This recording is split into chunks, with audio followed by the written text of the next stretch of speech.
Jonathan, you were kind last week to point out that, yeah, we are doing some things for charity golf tournaments. We'll make nice prints. We'll make a logo for you for these things. And we showed it off last week. I will show it off again Did this you week win? because You I was guys on the winning won. team. I asked you today how it was going, and you're like, everything's great, but I'm not playing good golf. I was not playing good golf. But the other three people were. It was a team effort.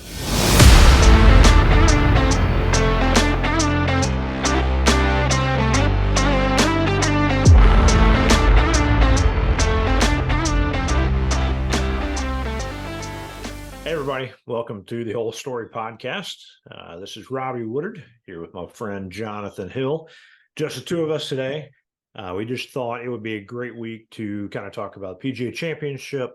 I played in a charity golf tournament today. So one of the things we like to do is highlight the local fun stuff. Charity tournaments are great. We've all played in them. And we'll talk a little bit more about that as we get going. But Jonathan, just recapping the weekend, we had first, actually, before we get going, you and I Right. both have seniors in high school that are about to graduate. So how crazy is that? We have 25 people that will be sleeping in our house by the end of the week. So Okay. we moved furniture today, mattresses, we're hanging things up. It's actually a pretty good excuse to finish the stuff that just hasn't been finished since we moved in. So, Yeah. but yeah, parade starts tomorrow morning or tomorrow afternoon with people coming in every day. So, Okay. yeah. Very nice. Well, yeah, congrats to Priska, Jonathan's daughter, who's graduating, and then our son Archie is graduating here in a week as well. And we've got family coming, but I don't think anybody's staying in our house. So we're excited to have them. It's gonna be a lot of fun. So shout out to those guys. Congratulations, and we'll have to maybe get you on the podcast at some point. But You have graduation the ceremony this weekend? not this weekend. It'll be a week from Friday. We have 72 homeschoolers graduating, and since they're all their own school, they each get their own chance to say something. So it's going to be the longest ceremony event of my life for 70 people. Uh, Yeah, I'm hoping you for could luck. binge listen to all the episodes of the Whole Story podcast. That's right. I'll just put something in my ear. No one will notice. It'll be There fine. you go. Just call me. We'll talk through it.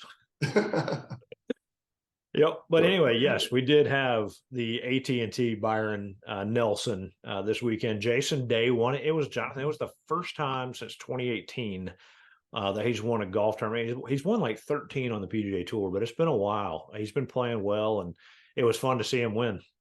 He's like the guy last week. His wife is going to let him keep playing golf now since he's won. Yep. He's like, just give it one more chance. But yep.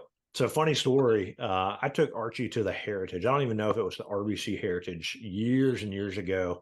It was actually Jonathan Bird's mom. Jonathan Bird's a PGA pro.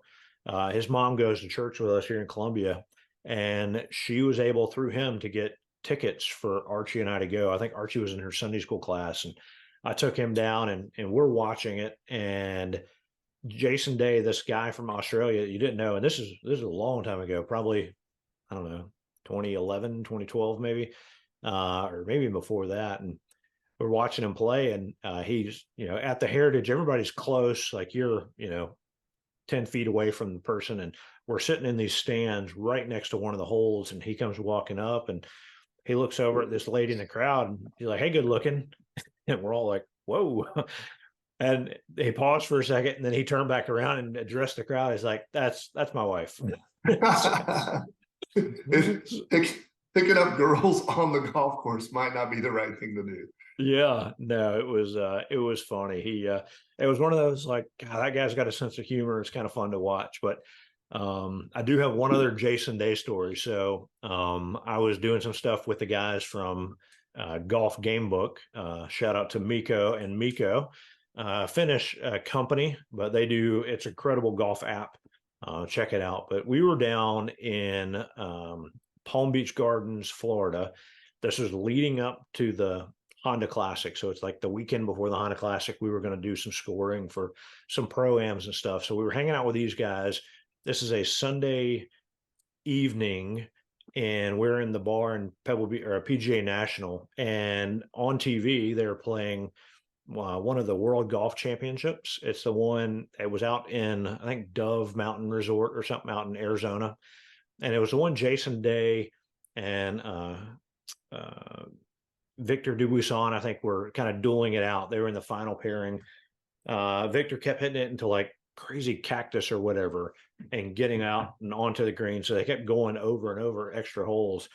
But we were in there and as we were watching, we're like, wait a minute. And somebody pointed out that's Jason Day's mom, with a group of people. And so we were all there watching Jason Day win the World Golf Championship with his mom at the PGA National down in Florida. It was pretty cool. Was it around Mother's Day too, or no? Oh gosh, I don't know because the Honda's in February, so it was earlier in the year. Yeah. Yeah, but Time to it go was play pretty golf cool. in Arizona. Yeah. Yeah, well, the next week, obviously, PGA Championships coming up at Rochester, New York at Oak Hill Country Club. Robbie, what do you think the biggest story of the week is going to be? Well, one is Oak Hill in New York, not the Oak Hills here in Columbia. I think there will be some pretty crazy course records. Great course here in Columbia, though, by the way.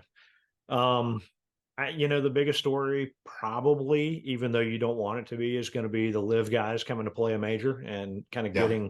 interacting with the PGA Tour guys. So, you don't want that to be the story. I think Matt Adams would probably say, "Hey, let's figure out what's going on with Rory again." I asked some people today at the tournament I was playing, and one of them said, "I think this is Rory's week. He's going to come back and do it." So who knows? I mean, maybe we'll find out some inside stuff next year when we see the new second season of Full Swing, right? Because they were there last year at the PGA Championship when Justin Thomas won, and they showed him walking into like a Walgreens because he was sick and all that fun stuff. So yeah, we'll I always see. figure, I always figure if you say it's Rory's week enough times, eventually it'll be true, right?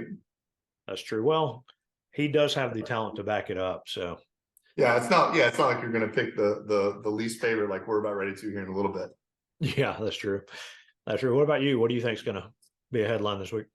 I've kind of wondered about the same thing with the live golf because at the Masters, obviously everyone puts on their better behavior, just because you don't want to really tick off the national and decide they're just not inviting you back. This is a little bit different because it's not quite as invitation as the rest. I agree that there's tension, but there's also the reality that there are other tours and they figure out their placements somehow. The question I think is whether or not they're recognizing it as an official type tour. And obviously everyone's a little upset. So I think eventually they figure it out to try to figure out how those guys that obviously are good players that can compete at that level, I don't, it's sort of like whenever you have other professional sports go on strike, they figured out they do something the day before the strike happens. And so right now it's not really having that big of an impact from their world standings, if you will. And eventually there's going to be somebody that it will impact. And either it'll become even more of a big deal or someone behind in a room somewhere will shake a hand and a little nod and a wink and they'll put it out. I think it makes sense to do that. There are obviously some players that, I mean, you talk about Phil Mickelson, sort of the lightning rod, just in the way that he's trying to keep it going and making comments, which I think that's part of the senior role, like in terms of where he stands from his career and everything too. If he really wants LIV to be something that continues on long term, somebody's got to keep poking that bear and pointing out the obvious.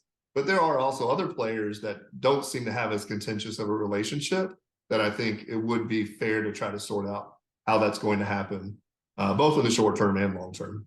Yeah. But has there ever in history of arguments been somebody that says really some dumb or sarcastic thing, especially in public, and where the other side says, "Oh, you have a good point. I agree with you now." Like, yeah, it's not doing anything to like bring them together. So who knows? It is. I'd like to think that I'm an A-type personality, but I know I'm not. Like, I'm competitive and I want to win, but not like those guys do. At that level, to be a professional athlete, you always have to think you're the best and right all the time. And unfortunately, both sides have all those types of people involved. I I do think Phil has some points that there's some financial reasons that the other tours have decided to kind of push a little bit harder, maybe. If this were the NFL, Roger Goodell would be for sure finding somebody for collusion. Like, there's no way in the world that there aren't conversations happening between folks behind the scenes to continue ostracizing it. And it, again, it doesn't help, like you said, the comments that have been made. You can't just completely wash those away, even down to I just forgot him, the shark. Greg Norman. Greg Norman, even like his stuff of saying, well, I didn't get invited to the Masters this year. I was like, well, you haven't come in 10 years. It's not like this was an odd thing that if they invited you, you didn't really get snubbed. You just chose to take this opportunity to kind of poke that bear one more time. So maybe cooler heads will prevail. I'd like to think that there are some relationships, as the guys have mentioned, I've poured my heart and soul into the PGA for 30, 40 plus years, and I want to protect that. I'd like to think that there are some relationships that are there as well, that don't require the posturing that we see on TV, that maybe will actually allow cooler heads to prevail at some point. I don't want to be Phil. It's not going to be Phil. Yeah. You know what? Here's how you get Phil to figure this out. Someone bet him whatever sum of money it takes for him to feel like he's going to lose or bet money or win and lose. Someone bet him that much money that he won't keep his mouth shut or that he will be appropriate. And then maybe we'll see if he can win that bet. I don't know what that number is. Yeah. Probably a lot. Yeah. So you had mentioned here, we have 20 PGA teaching pros playing this week. So why don't you talk about that? Because honestly, I had to Google it to figure out what that meant. Yeah. So obviously PGA Tour, these are playing professionals, right? But you go to any course around the US and there are PGA professionals that are working there, as the club pro, right? So I was playing at Fort Jackson Country Club here in Columbia today. Paul Tabor, I actually know him. He's a great guy, and he helped run a great tournament. But they give lessons. They do all this other stuff. They try to play. They're actually really good. So to become a pro, you have to be pretty good at golf and pass a playing aptitude test. And so, they have a tournament for these guys, these, I guess they call them teaching pros, but they have a tournament for them. And 20 of them are going to be playing in the PGA Championship. So like you said, it's not an open invite tournament. It's not like the US Open, like we were talking with Bradley, where, anybody could enter and maybe somehow get in. And, it's one of those things that it's for, professionals, and then they allow some PGA professionals to make it in there. So it's pretty exciting. It's tough because they're playing in a different world, but it's exciting for them. Yeah, and obviously if they're teaching pro and working like the guy out at Fort Jackson, they also have daytime jobs and other things. They're not just pouring their time and energy into trying to get their Q card and staying on the tour and traveling and all that kind of stuff. So not quite the weekend warrior trying it out for the US Open, but there's still a little bit of pressure to get involved in that. I mean, they are probably really good, like somebody you would want to have on your scramble team or whatever. And I think I looked at it, and there's a guy from a course in Atlanta. He's part of the Georgia PGA sectional or whatever. And the guy who's the pro at Seminole Country Club down in Florida. So if you've ever heard of like any big time PGA player or wealthy person, Seminole is kind of the private club down there in, I think, Jupiter, Florida. But that pro is going to be playing in it as well. So it's pretty neat. It's fun. You kind of cheer for them just because you'd love to see, somebody up there that could, that normally doesn't get a play in these things that do well. Yeah, so we pulled up the betting odds, and just so everybody knows, we don't really bet on anything. And if you're trying to take this to your bookie, I did almost call Phil Mickelson, but if you're taking this to your bookie, these are long shots. At no point in time do we say that this is something we recommend or put our name behind. We're not throwing $100 down or anything like that. We're just looking to see what other people say. Here are the chances somebody has to win this thing. Yeah. So Robbie, I'll ask you first. Who do you think is going to win this week? Is it uh, a known name, or do you think it's going to be some random person out of the crowd? I don't think it'll be a no name. I would actually go with John Rahm.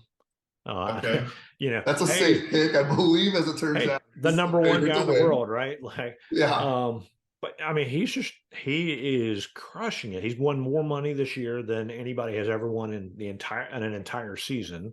yeah, He's playing well. He plays really well in these elevated events, or not in the elevated events, so against the best competition. And I know, wants to get some more majors. So yeah. I'll go with a favorite pick. I'll go with John Rahm. How about you? So my favorite pick, and I don't know if it's much of a favorite, but I think he's going to pull it off. I'm going to be wearing bright orange on Sunday to celebrate Ricky Fowler. Nice. I think Ricky is going to figure something out on Friday. He's going to have a moving day, if you will, and he's going to come into the final pairing on Saturday and close it out on Sunday. That's my That's Nostradamus pick. that's awesome. Ricky obviously is like fan favorite. I know Archie He's loves so him. great. He is, and Yeah, he is playing better. So, um, man, that would be talking about Jason Day being what, 5 years since his last tournament. that's It's right. probably been four, Yeah, maybe and for Ricky. I don't think Ricky's won a major, right? No, Yeah, no, he has come. He did have 1 year, probably 2017, 2018, where he came in like the top 5 or 10 yeah, in all four majors. yeah. He's So gonna have a weekend. he can do it. Yeah. Yeah. All Yep. right. So who are you picking from the long shots? We say they're gonna win because that's the reason why they're long shots. Yeah. But true Kentucky Derby fashion, who are you gonna pick on a long shot to say top 10? Golly. I am looking down the list. Oh man. I don't know who. You know what? I found one. I found a Gamecock, right? I found a All right. Gamecock. Of Matthew course. Neesmith. There we We're gonna go. go with him. He can hit the ball a mile. And yeah, might as well let's go with the Gamecock. He is, according to the odds, very far down the list. But yeah, I'll go with him. All I, right. I kind of I'm wanted to gonna go with Matt Adams' pick. Remember, he said, "Watch out for Brandon Wu," because he did. I saw him on there. Yep, He's actually pretty far down too. He's plus 30,000. He's not yep, expected. I guess he's in the top half. yep. Um, Who's your long shot? Yeah, so I was looking at this, and I'll be honest, I picked this guy because of my kids' love of Scott Sterling. If you haven't seen the YouTube video where a guy just gets smacked in the face with volleyballs and soccer and stuff, look it up. It's great fun with your kids. It's hilarious. I'm gonna go with Scott Stallings though. Hopefully he doesn't hit a golf ball in anybody's face. But I think Scott Stallings is gonna somehow, I don't even know who the man is, but if he gets in the top 10, Scott, info@bestball.com. You can find us online on Instagram and Twitter as well. We'd love to have you on the Whole Story podcast to talk about how we were the guys that called you out and knew that you were going to have a good weekend. Yep. You know who else we could call to get on the podcast is the other Scott Stallings. He was the one. Remember, the Masters sent the invitation to Scott Oh, Stallings, that's who lived right. in I forgot about Georgia. that. The guy from Atlanta. Who lives in Georgia, and Yes, this guy opens his mail, has a Masters invitation, that's right. realizes this isn't for me, and made connections. I think the PGA Scott Stallings hooked him up and maybe They invited him did. to the Masters. So Yeah, he we got to should come to town and have a good experience. reach out to him and just see what that was like. He probably has Yeah. a story or two.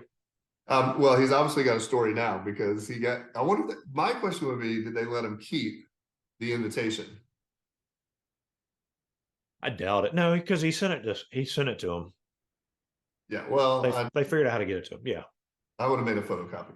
Well, yeah. Yeah. Anyway. Well, yeah, All so right. it'll be fun. It's, second major of the year. It's a fun one to watch. It's kind of, it's I don't know. It's one of those you'll be glued to the TV. But anyway, so let's talk about other golf tournaments. I played today in the Ben Lippen. My kids go to Ben Lippen. I help out with the Booster Club. So we had the Ben Lippen Booster Club Falcon Scramble today. It was played at Fort Jackson, like I mentioned. And Jonathan, you were kind last week to point out that yeah, we are doing some things for charity golf tournaments. We'll make nice prints. We'll make a logo for you for these things. And we showed it off last week. I will show it off again Did this you week win? because I was Yeah, on the winning team. I asked you today how it was going, and you're like, everything's great, but I'm not playing good golf. I was not playing good golf. But the other three people were. It was a team effort. That's right. So yes, I am the proud owner now of one of the ones we made. So That's awesome. yeah, we won. It was, man, it was so much fun. The course was in Is good it shape. rigged? Is it Not at rigged? all. You're the person putting it all together, and you create the prizes, and then you also win. No, because maybe we've done nicer prizes. I mean, like really, a bunch of cash or something. I didn't know.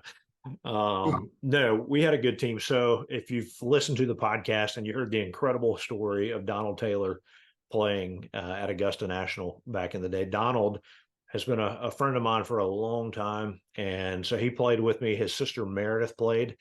She played golf at University of South Carolina. So she is also a very good player. She does teaching lessons. So she's going to be on our podcast here at some point. Because she trains and teaches golfers. Jonathan, you should get hooked up, and she can. Well, you're on the left side, so I have to do some mirror thing. But No, it'd be great. She'll just be right in front of me, and I'll just make sure I match whatever movement she's making. I can do that. yeah, she's really good. But and then another friend of mine, Brandon Smith, who's got a son, same age, and so yeah, the four of us played, and we ended up winning the thing. But not here to talk about that. But charity tournaments are great. Obviously, they raise money for a good cause. It's fun, a captain's choice format. Everybody gets a drive. You pick the best one. So I'll go pick mine up out of the woods or, wherever, and we'll go play where Donald is or Yep. something like that. So I did contribute some shots today, by the way. I just wanted to get Yeah, that. I mean, at least one or two, right? A few. But anyway, so have you played in a lot of these tournaments and I haven't played. I'm trying to think. Actually, the one that I remember playing in was at Fort Jackson, believe it or not. Yeah. There I was preaching at a church over here in Augusta, Georgia, and there was a guy, retired military. Him and his buddies played a couple times a week, and he wanted me to go out and play with them. And I was like, well, I'm not very good. He's like, no, we're not very good. It's okay. I was like, well, what do you normally shoot? He goes, I normally shoot around an 80, 85. I'm like, oh crap, this is gonna be bad. So then we go out. There's no driving range on this course. It's a very cheap course. So we go out to play, and his first swing looked worse than Charles Barkley's swing from before when Charles was really bad. And I was like, what just happened? But it was the first swing, the ball just like skipped off into the woods. I was like, no, first shot, no big deal. So the rest of the day was the exact same way though. And I found out how he shot an 80 because I remember I actually called you Robbie after that day. So everything's like par fours, everything is straight in front of you. There's nothing in the way, and they're all short. And I'm playing with these three guys that are all seniors. Like I think one of the guys might have been in his 80s, but that guy can hit the ball straight as an arrow. So I get down on the first par four. I'm about ready to bogey it. So I putt and I miss my 5, and I'm 2 inches away. He goes, that's a gimme. I said, great, appreciate it. Pick it up. And I said, what'd you shoot? I said, I shot a 6. He goes, no, the last one was a gimme. You shot a 5, which is how he shoots 80 to 85. Interesting. But, yeah. So we went over to Fort Jackson and played. I think I contributed some. It was a total grip it and rip it day because the old guys, literally everything that they put was just 180, 200 yards right in the middle of the fairway. I was 50 years younger than everyone that was on my team. But it was a good day. We got to drive over these, you talk about playing, we always talk about playing golf forever. These guys have been playing golf for like 20 plus years since they'd retired in Augusta. All of them previous military. And so, yeah, I mean, I figure if I'm 85 years old and I get to be invited on somebody's golf team for a scramble, that'd be great. Absolutely. I'll let the young whippersnappers hit the ball far, and I'll just show them how 150 yards and in works. Yeah. That was a good one. That's awesome. So I got to go play one time. My friend Wade, I don't know if you've met Wade Bonner, but anyway, he invited me. Some company that they do business with, that their company does business with, invited them. They were putting on a tournament up in the Greenville area. I think it was at one of the Cliffs courses. These things are like up mountain. It's beautiful, right? and you get to this course and you check in and they're like, all right, which pair of sunglasses do you want or whatever? And like they had Oakley sunglasses we could all pick out. And I think you bought a raffle for something and I won something out, like prizes everywhere. Food was great. So that was an experience. Oh, the raffle, one of us won a round for four at Cliff's golf courses. So we got to go back up a few months later and play another round. So Yeah, I haven't been a part of those types of tournaments. Not at Fort yep, Jackson, at least. yep. Um, I'm trying to think of the other one. I had my claim to fame is I was in a scramble and it was a par four. I'd probably been playing like maybe 2 years, and I birdied it, and we used every one of my shots. So the drive was right in the middle. It was a big downhill par four. Somehow I hit it within like 3 or 4 feet of the hole, and it stuck. And then I got the honor of the first putt, and I made it. So Nice. other than that, I feel like I don't contribute ever in any way, shape, or form to most foursomes. So. Yeah. Well, we we played well today. I'm trying to think if I got maybe a tenth of what You we. were playing with some pretty heavy hitters. Yeah, they were good. So it was fun, and I was using some borrowed clubs, so just trying to get used to it. Anyway, excuses, right? That's right. Yeah. Yep, we had a good time. Perfect Your weather. borrowed fancy clubs. They didn't quite work Yeah, used to. I know what I'm used to. So, any funny stories? I've got one that I can share, but any funny stories that you've had from a tournament like this? The first one that I remember was, and I had no idea. Like I just went. I might have been. I don't know if you invited me or what we were doing. Bogey balls. You could pay like $10 and buy bogeys, and so people were buying $200 worth of bogeys for their team, and it was crazy. It's like, well, man, you're gonna have to shoot like a 54. I think the winning score that day was like a 54 or something to win, because you could just throw these things out whenever you wanted to throughout the day. Talking about Um, mulligans or what? Mulligans, I don't know what. Yeah, Mulligans, yeah, bogeys, mulligans. You can buy mulligans, yeah, and they were buying so many of them. And I was like, well, I don't have any money to go buy any mulligans, so I guess we're just gonna figure this out. yeah. I'll just have to hit it right the first time. Yeah, that didn't Yep. happen.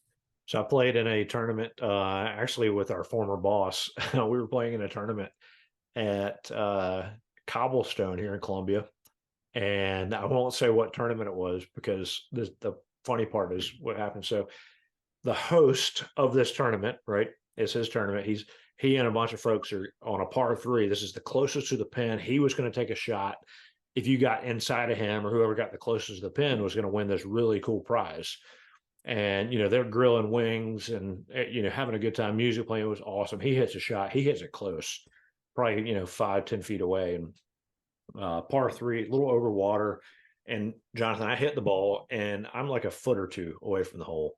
And I'm like, this is awesome. Like he's high-fiving me. It's great. So tournament finishes, and that's when they give out the prizes. And they start giving out this thing and that thing and here. And I'm sitting there thinking, all right, well, mine's got to be coming up. Like it was a pretty big one. And they're like, all right, well, thank everybody for coming. and our boss goes and says, hey, he, pointing to me, he won that closest to the pin on your hole. And you can see all the tournament organizers kind of turning and scrambling, looking at each other like, and they walk over and hand me a $20 bill. Isn't They it had made up on the spot? They made forgot. it up on the spot. They had either Yeah. given it away or just completely forgotten or didn't have, who knows, but yeah, it was fun. The first one I played in Augusta, we moved here, and the guy who managed our loan invited me to one out in Thompson. And it was not closest to the hole, it was closest to the parking lot, unfortunately, because I hooked one right into the parking lot and it hit a car. I'm positive it hit a car. And we just kept going. So I apologize if in 2009 you were in Thompson, Georgia, and you came back after a tournament and you had a dent in your vehicle. That was me. You Yep. can give me the invoice. They were in the farthest part of the parking lot thinking no one will hit it here. Oh no, I kind of almost hit the clubhouse. It was another moment. It was a great moment of golfing lore for me. Yeah. There was no one scrambling out of the way, but it for sure went the opposite way of where it was supposed to go. Yeah. What's your take on these tournaments, like charity tournaments? They're trying to raise money, right? So have Yeah. you been in any of these things and seen like all the gimmicks and things like that that they'll do? Like, hey, you can buy a throw or you can buy some string, things like that. Have you been in any of those tournaments? No, I think mulligans are usually the one that I've seen the most.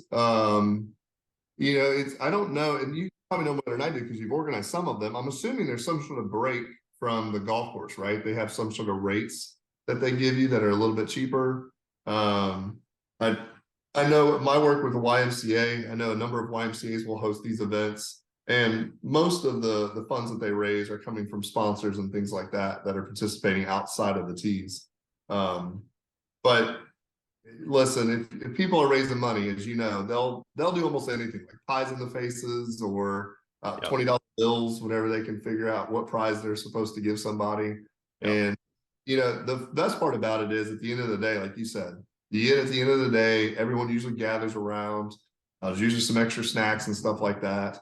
And their shotgun starts 90% of the time, so almost everybody finishes about the same time, and you get to hang out for a little bit, and everyone's talking about what they did or didn't do throughout the Yep. day. There's always one person from one group that had at least one good shot. There's at least another person that had just as bad a shot. And so and if it's paired up right, like if it's a group that knows each other, you're going to be sharing stories from across the course. We played long before cell phones were a big deal out on the course. I'm assuming now people are texting each other and letting each other know about stuff in the middle of it all. So, but A little bit, not a yeah, ton. Yeah.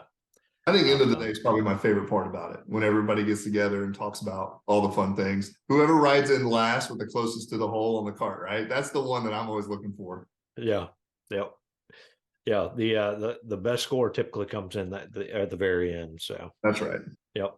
So what makes a tournament like that, right? Like what makes it really stand out to you? You say the post round thing, so maybe it's, hey, if there's a dinner or something afterwards, like having a time where people are getting together and can hang out. Because a lot of tournaments, they finish that last hole, two of the guys have to go, and Yeah. somebody goes and hands a scorecard in, and there's barely, they say, we know we didn't win, we're gone. Like what makes a good tournament to where you say, "Hey, I played in this tournament this year. I want to make sure it's on the calendar again next year."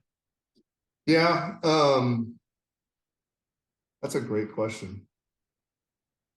I would think it would have to be, if I were going to design one, I think it would be something that was very intentional to keep people around, especially if you're talking about raising money in a charity, because finding people to go play golf is one thing. Finding folks that are going to be connected to what you're trying to do in the community is a different one.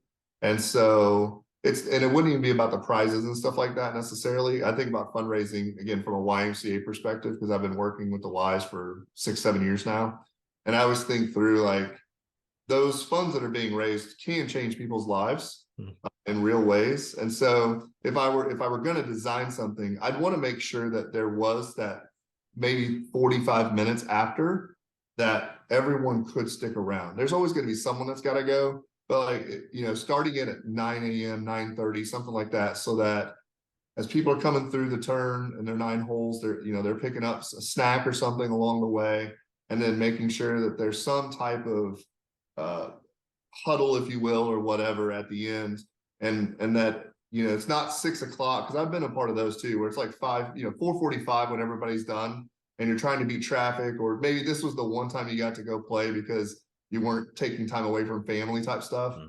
But I think if you could coordinate a way to make sure that at the end of the day there was a time to hang out and just enjoy the day and do exactly what we do every Monday, right? Talk golf stories. Absolutely. I think that's it. Um, Obviously the people that you play with, but I've been the guy at a golf course where you're the one person that jumps in with another threesome, or you get paired up on a Saturday. That in my mind, that's just as much fun. So I think even if you were at a place that you didn't really know a whole lot of people, Yep. I think that opportunity at the end of the day to share some stories would be a good one. Maybe that's actually a really good idea. Who can share the best story of the day? And like, let everybody have, like, everybody gets to vote on the best story of the day from each group. That'd be a good time. It's like open mic night or That's you right. You know, get 2 minutes to talk about the best story. You've got, what is it, probably 18 holes or something like that. So just a little bit of time to share, and everybody gets to vote. And I don't know, you get like a lollipop or something. yeah. No, that's cool. I think that's awesome. I think, little things like I mean, that's a hospitality thing, right? For those that are putting it on, like how Mhm. can you make people have as good of a time as possible? And making sure there's plenty of water, especially if it's a hot day, or snacks, or if you a good lunch or a meal, or maybe a good prize or something like that, something that's going to make you say, yeah, when that thing gets put on the calendar, I want to make sure I'm a part of it. I'm willing and want to spend the money, one, because I believe in the cause to what they're Yeah. doing, but two, it's just a fun thing, and I can easily get somebody to come play with me. So This might be the third week in a row I mentioned it, but if you had a taco buffet at the end of a tournament, everyone's going to stick around and make a taco. absolutely. Absolutely. Or hey, you talk about your taco stands, right? All you got to do is go set up a few of them out there on the course. So, That'd be good. yeah. I had a burrito today for lunch. It was great. Yep. Someday, Jonathan, we will have the best ball golf tournament, And we will and have tacos. I'll be sure we'll put it on the list. That's We'll have right. We'll tacos. have So tacos. it'll be great. So, well, again, best ball, we support charity golf tournaments. Like, we believe in them. We think they're awesome. We love playing in them. We love helping out. So if you do have events or things like that, and you want some cool stuff, let's talk. We'll help you try to make that tournament a little better. But anyway, yeah, they're fun, and we'll keep Yep. figuring out ways to play in some more of them. Well, if you're a loyal listener, you know we always do this every week. So we're going to wrap up our podcast with our quick nine. It is just Robbie and I, so we're going to take turns. We're going to answer the same question, but I'm going to start off asking Robbie. Question number one: what is the club you use the least in your bag? That's a good question. It might be a tie between the 4 and the 6 iron. Okay, Um, I don't know. I'm punching, if I'm playing by myself, I'm punching out. So I'm gonna use the 4 iron. So I'm gonna go with the 6 iron. 6 iron. That 190-yard shot. I don't know. Maybe I just don't have enough of those, but yeah, the 6 iron. We'll go with that. How about you? I have yet to figure out how to use a 3 wood, so it's 100% my 3 wood because either I'm going to try the driver on the tee, or I'm just going to pull out my 6 or 7. Actually, my 5. My 6 iron I usually use to punch out. It's got a lot of dings and hits from roots from the woods, so I just keep abusing that particular club, knowing it's probably not going to be used in a regular form. So is that maybe your most used club? There are definitely days where my 6 iron gets a lot of work. Yep. Yeah. Yep. Ideally, you're man, I'm trying to think what would be your most used club during a round. You would hope to say maybe your putter, or maybe not. Maybe a wedge or something. I don't know. Um, Who knows? yeah, that's it. Boy, I'm gonna keep track of that next time I play. Yeah, if you hit driver Uh, everything how many besides a par three, that's strokes? 14. Or yeah, so How who many knows? strokes are related to it? It would have to be my putter because I three putt a good amount of time. So Yep. that's 3 times 18. Maybe we could exclude the putter, figure it out. Yeah. Hey man, that's a club. We gotta figure it out. Yep. All right. Question number two. What is your lowest round you've ever shot? Oh, I broke 90 once, but I don't remember, like maybe an 89 or something. There's a lot of times when I'm playing, especially if I'm out with a group or if I feel like I'm holding up, I'll go and pick up. So like I'm not, I've played by myself. Like I think I mentioned my favorite round ever where I was -1 through 2, and then I shot a 10. So um yeah, at some point I'm gonna shoot a double par, maybe twice. So yeah, I think 89. I think average I'm probably around 100, 110 if I'm keeping track of everything. I'd like to think that I've been practicing my approach wedge, and I might just start using only that club. It's the only thing that seems to be working. So I can just shoot Yeah. 130 yards over and over again and see how that works. Maybe then I'll break like Sure. 85. Yeah.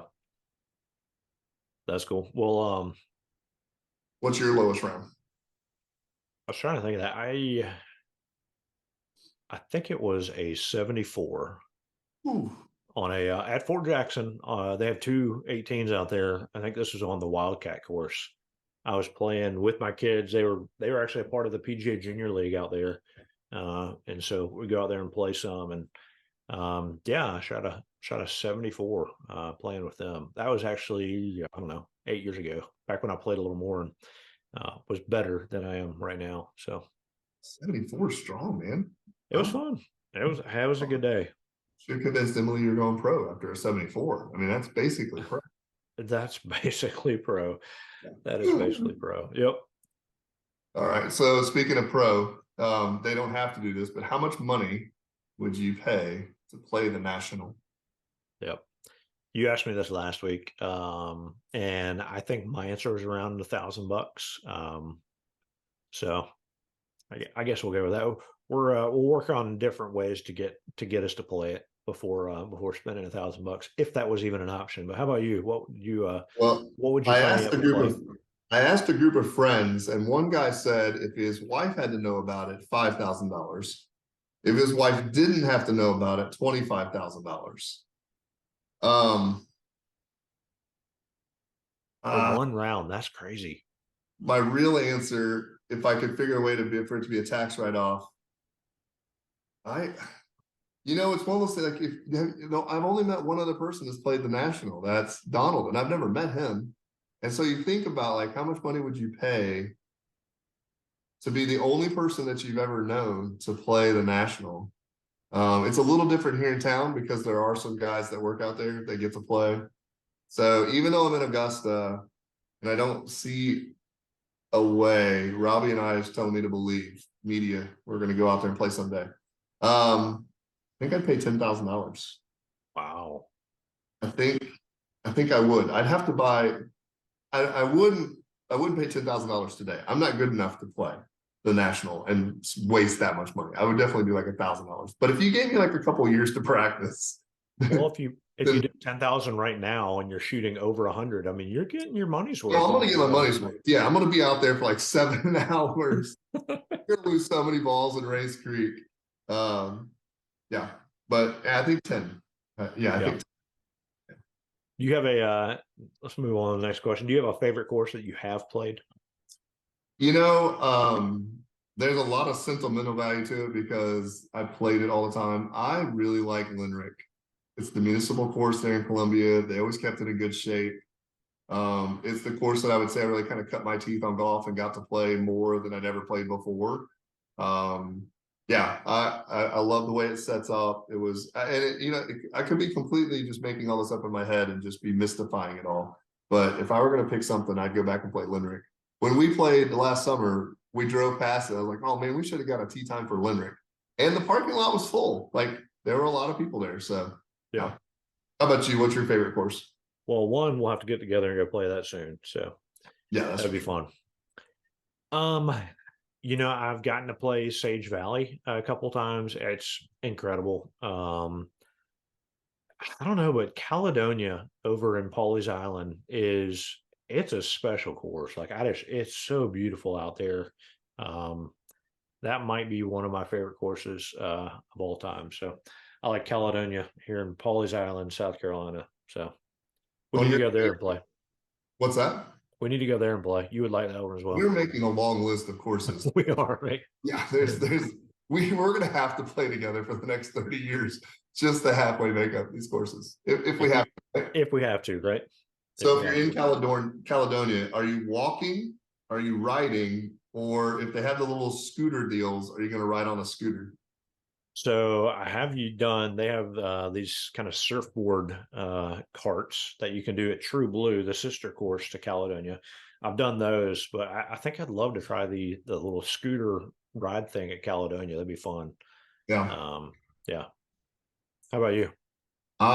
You know, 10 years ago, 13 years ago, when we were playing a lot, I was the ultimate walking backpack guy. I always thought that, let's do this and a little exercise too.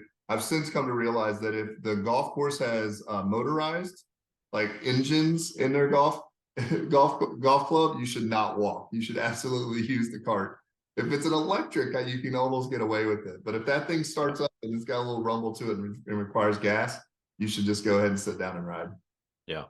I mean, it is fun to walk a golf course, though. Yeah, it really is. It's a different experience. It's a lot Yeah. of fun. Yeah. A lot of fun. All right. So we know taco stands are your Tacos. number one feature when you That's right. build and design your first golf course. Yeah. What's the number two feature? What do you want? What kind of feature do you want in your course? What kind of feature do I Like, want? is there something memorable, like an awesome closing hole, cool clubhouse, all par fives, whatever. That would be so aggravating if the whole thing, unless you had like a 385-yard par five.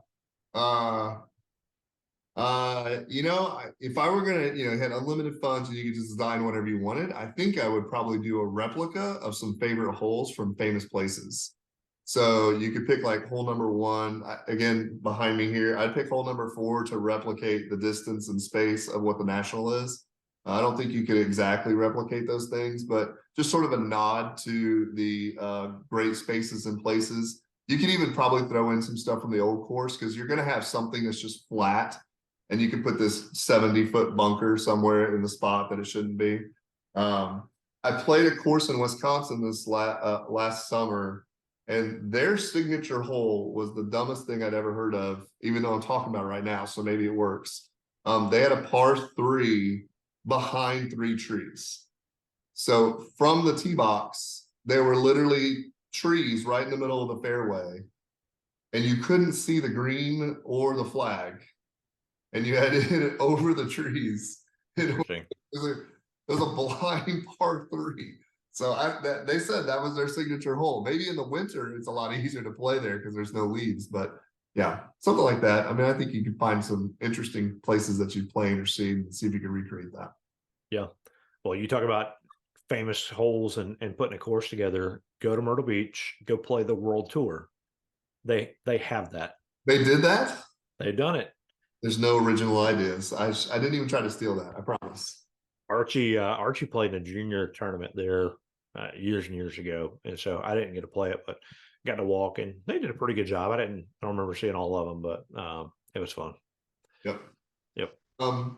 So we asked about your lowest round. What do you think you would shoot if you played from the Reds?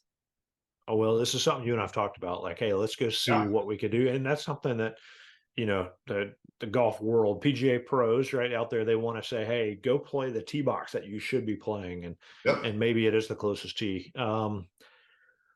What can I shoot? Probably a lot more 74s and a lot less over that. So I think consistently I could probably play in the 70s. Yeah, actually, I just saw a video today of a pro talking about that he'll go play the Reds as well because the name of the game is to score low, and you have to teach your brain how to do that sometimes. Mm-hmm. With the fact that breaking that elusive 80 or whatever it might be for you, and so seeing that number on a scorecard, I'll be honest, and might be my bravado speaking. I think if I played from the Reds, it would completely remove all the clubs that I can't swing well, and I'd be within striking distance between like a 7, 8, 9. I could probably play those clubs almost all day long, and just pitch my way into. Man, I think I could probably break 80. Like I really did. Now again, I could be completely making that up, but I think I could break 80 if I played for the Reds, which we're gonna give it a try. We're gonna give it a try. Seeing if that's real. Maybe that's a Lindrick round. We'll go out there. Oh, that would be fun. Yeah, they've got some short stuff out there. We'll have to figure out how like shoot a 90-yard par 3. I don't know if I've got that club in my bag. Hey, sure you do. Sure you do. So, all right. If you played from the tips all the way back, what are you shooting? I mean, if you're shooting 100 something from, let's say the member tees or the regular, it's got to be 150 just because. I mean, and the factor I think is that you have to at some point hit your driver and a long iron just to get to the fairway. Like you're going to have some par 4s that you're looking at. I play a little golf game on my phone. You're looking at a driver and then trying to hit something over 200 yards, and most people don't have 200-yard clubs. You're definitely not hitting driver off the deck or anything silly like that. So if I'm playing far back, yeah, I think it's going to be 150. What about you? I don't think it. I think it'll add a little bit to the score, but I mean, normally I would say I'm kind of a mid 80s kind of golfer. I would say it'd probably be high 80s, low 90s if I were playing from the tips. Um, like, I mean, if I could hit the drive straight, then Yeah. we'll keep it going. There was one par five today. We were able to cut the corner because we're playing from like the white tees. I turned Yep. around and looked where the tips were, and it was probably a good 100 yards back, Yeah. and it would have completely changed that hole. Like we made, it was a short par five for us. I think we did make an eagle on it, but this thing would have been, I would have been a monster from the tip. So it does. It's different perspective, right? So I don't know if this helps, but I saw a video today of Tiger Woods talking about his son, Charlie. He's outdrove him already. Now, he said that he kind of missed it, had some spin on it, but Charlie's hitting balls 260 yards and he's playing from the black. He's like, he mentioned he's not playing from the Tiger tees, but he is playing from the blacks. And his goal is to beat his dad by the time he's 14. That's incredible. yeah, Yeah. He does have a pretty good coach. yeah, yeah, pretty good. So Probably got better clubs than we do too. I would imagine. I would imagine. Yeah. Yep. All right. So if you could change one rule in golf, this is our last question. Yeah. If you could change one rule in golf, what would you change? I heard this floated a little while ago, and I think it's actually not a bad idea. And I don't know how I feel about it because I'm inherently a baseball player, and the plate is 17 inches wide, no matter what age you are, and no matter what level you play. But I have heard it floated around that to make the holes just a little bit bigger at regular golf courses, not tournaments and stuff like that, but make the hole that much bigger. Because if you think about on a regular Saturday, how many times do you miss the cup by just a little bit, or it just lips out? And if you could pick up 4 or 5 strokes around, it would help make the everybody move along a little bit quicker. But it would also sort of drive the game into lower scores and make you feel better about yourself. So other than mandatory taco stands, I think I would go ahead and make the hole a little bit bigger. How about you? Gosh, that's I don't know. I think maybe because I'll do it every now and then, but maybe the out of bounds rule where instead of having to go back and re-tee, I mean that's such a penalty. Like, Yeah. you're having to, re-tee and hit your third shot at that point from all the way back. So maybe make it like a lateral hazard or something like that to save yourself at least some distance. I mean, there's already the embarrassment of either going back to the tee or hitting the provisional or whatever. But I don't know. I think the out of bounds rule, anything really to speed up play, I think Yeah. would be good. So maybe it is the bigger cup. Maybe it is playing from the right set of tees that you're supposed to be playing at. And who knows? But I think it's a lot of fun. I think it would be interesting if a course tried for a week or 2 weeks or a month just to try it out and let people play from different tees based on their handicap. Um, I think everyone would enjoy the game more because the people that play well are all frustrated whenever you get the hacks out there who can't hit the ball into the fairway, even from the whites or the golds or wherever. And so if you could just give them, just be like, hey, just go on, 30, 40, sometimes 60 yards up ahead and play it out. Yeah. I think it could be more enjoyable for everyone, but you would obviously have to find a course that was just going to commit to that and also force people to go play from that. Because there are also people who think that they're better than they are and would still try to be playing from wherever they probably shouldn't be. Yeah. There's a big pride factor when it comes to which tees you're going to play from. So, Yeah. yep. So anyway, well, let's get out and play some golf. It's been a good episode. We got PGA this week, so enjoy watching some. Have fun with all the family coming in town. Should be a good time. Yeah, hopefully you get to watch some golf as well. But enjoy the graduation, But yeah, we'll be back next week with another episode. Check out bestball.com. I would love to help you guys out. Thanks for listening to the podcast. Please like it, subscribe to the channel on YouTube, download it, like it, whatever on Apple, Spotify, whatever. We appreciate those that are listening. We just need to keep growing this thing and keep having more fun guests on and just talking about having fun playing golf and the fun stories that come with it. So for my buddy Jonathan, this is Robbie. Y'all have a good night. This has been the Whole Story Podcast.